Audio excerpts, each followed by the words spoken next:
This is VOA News via remote. I'm Tommy McNeil. For the first time in many weeks, the White House Coronavirus Task Force held a public briefing with an optimistic look at the federal response to the devastating pandemic. AP correspondent Jackie Quinn reports. Task Force Chairman Vice President Mike Pence opened with hopeful words about supplies, treatments, and upcoming vaccines, although he did note the virus is raging across the country. But we approach this moment with the confidence of experience.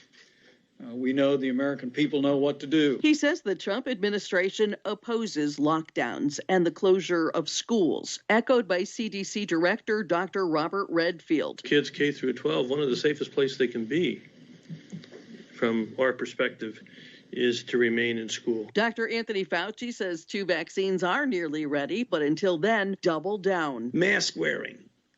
Staying distance. Earlier, the CDC warned that with 1 million new cases in the U.S. this past week, Thanksgiving travel should be avoided. Jackie Quinn, Washington. Meanwhile, a top Pentagon official has tested positive for COVID-19, and the Defense Department is testing other senior staff. AP Washington correspondent Sagar Magani.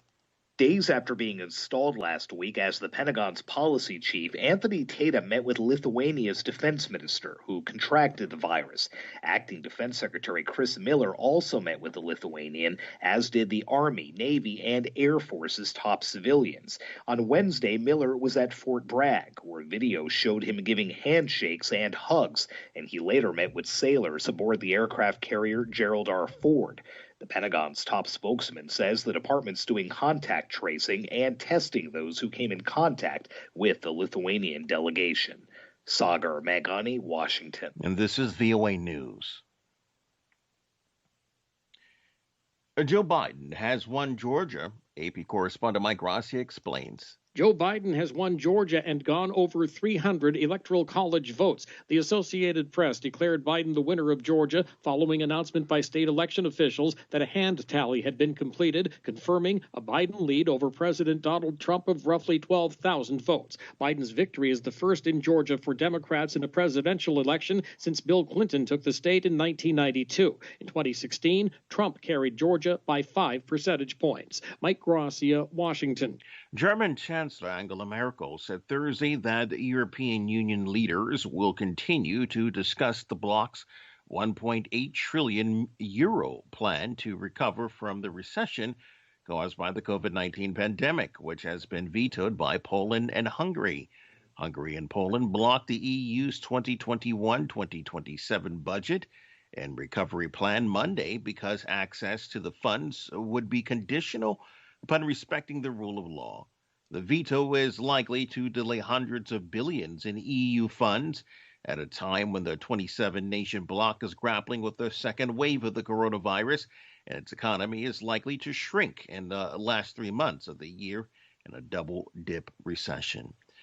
Canadian Prime Minister Justin Trudeau on Thursday said that China's aggressive style of diplomacy was not constructive for either the world or Beijing's interest.